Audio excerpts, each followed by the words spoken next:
So now, obviously, considering the importance of ManageEngine in terms of monitoring and managing the whole IT environment in terms of help desk and operations and alerts and everything. When did ManageEngine start looking at building automation or the basic processes or the basic bots or the prompts to help the end user reduce their load? When did that first start inside ManageEngine? Go ahead. Well, we started off by looking at all of these automation somewhere in 2011, 12. Again, a lot of it was statistical. We had anomaly detection, we had forecasting, but they were based on traditional statistical techniques. And also, back then we used to call it intelligent routines or intelligent features, where you write pre-configured thresholds, pre-configured rules, and then that would be deployed, or some scheduler which would wake up once every hour or whenever a threshold is met. This was the basic level of automation that we started off with. And then slowly the whole notion of artificial intelligence started catching up, where instead of human written rules, we started automatically learning stuff. Somewhere around 2015, we started our AI research, and 2018, we launched our first AI feature inside 24/7. It was anomaly detection again. It was not a whole new feature, but we just made the experience a whole lot better, where we would capture trend, season, and random patterns within the data. So for example, let's say, depending on what kind of organization you are, your weekdays could be different, your weekends could be different, your first quarter could be different, your second last quarter could be different. So all of it were pretty much rule driven beforehand, but now by looking at the past data, we were able to adjust to all of it and then capture the trend in your business. Let's say your visitors to your website are growing at 10% every year, and you don't have to factor them as an anomaly. That is your trend pattern. And then there is a season. What is normal for a Monday morning 9 a.m. versus what is normal for a Saturday morning 3 a.m. So this is where we moved from automation to intelligence, where we use the past data to derive patterns and use that to the advantage of the future.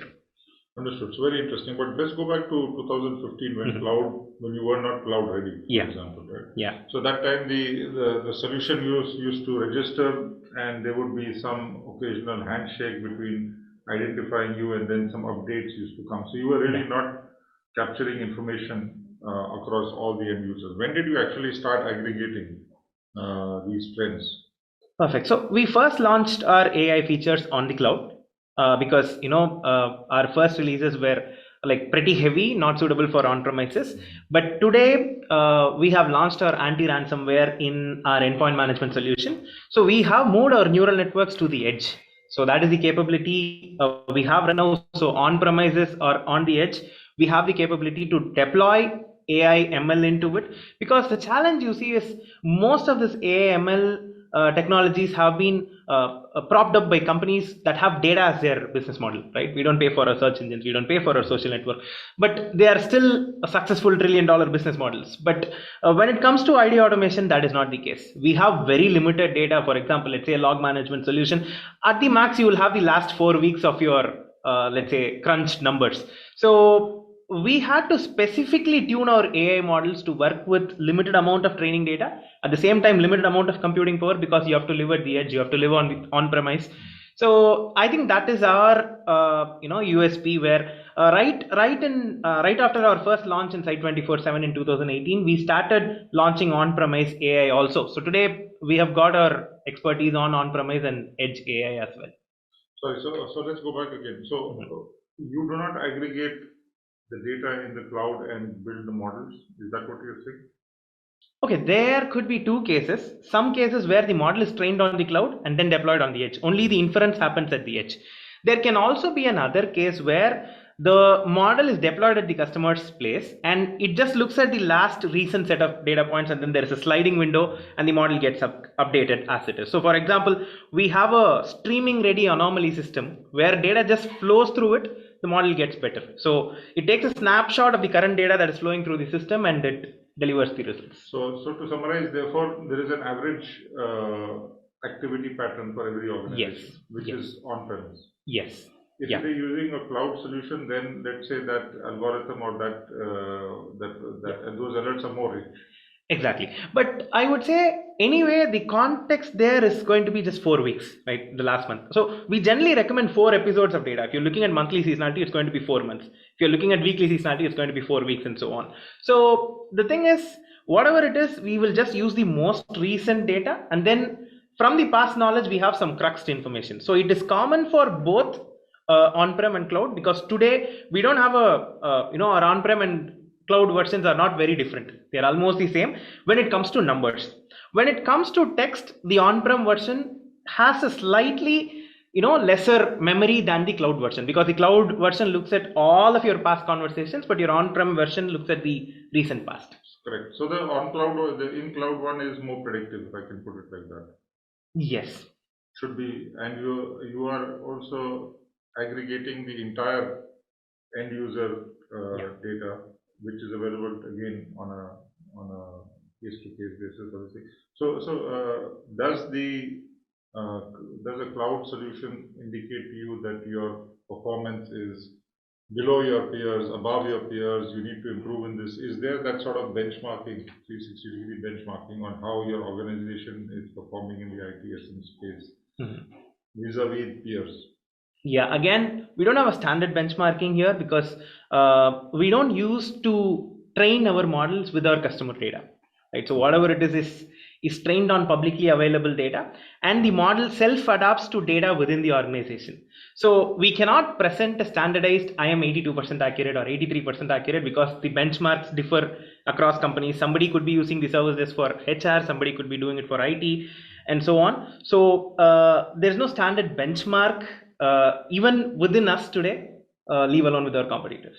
But our way of development is looking at how do we solve customer problems best, address the pain points. For example, in ITSM, we have like automated ticket tagging. Let's say I email my sysadmin saying, hey, please give me a MacBook Pro. Then that will be tagged as a an asset request, and so on. And that differs from organization to organization. So the thing is, it's a very generic model, and that kind of works on your specific deployments. Okay, understood. So basically, you're more inward focused than trying to get a much aggregated picture. So let's look at the inward model. So essentially, what do you have over there? You have got the bots, you've got RPA. I mean, I'm just trying to relate to the typical automation. You have predictive type of alerts, or what is the current status of innovation? So broadly, I would look at it technically as 3 divisions. The first is statistical machine learning, where we look at anomaly forecasting, again univariate anomaly, multivariate anomaly. For example, there can be 10 variables. A single variable could be an anomaly, or a combination of the 3 variables could be an anomaly. So we also have explainable models, so that a workflow is built around this AI prediction. For example, let's say in monitoring there is a 60% chance of outage, then probably it's up to the internal teams to go look at if there is really a chance of outage. But if there is an 80% chance of outage, you probably have to alert your customers, so that they might expect they'll be kept informed. So in order to build such workflows, we have built explanations wherever possible. Whenever an alert comes, it also, the AI model also explains the decision, because we're moving from this process automation to decision automation. So the first case is statistical machine learning. The second case would be computer vision, where we are trying to do an OCR on receipts, on purchase orders, on invoices, and then extract relevant information and upload it into the forms in the service delivery module.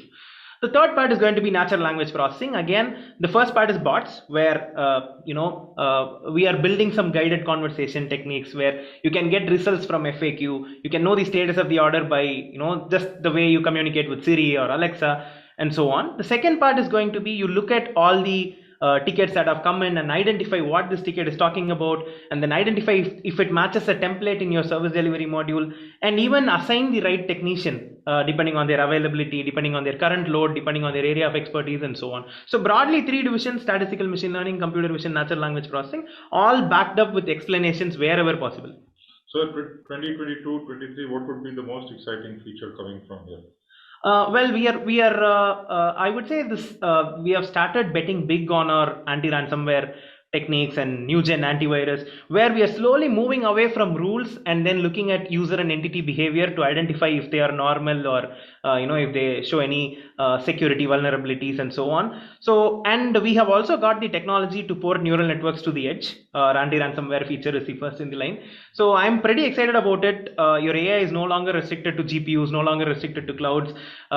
We are going full blown into whatever kind of deployment you have. We'll have similar levels of AI support being offered there. So I'm pretty excited about this low data, low power AI tech.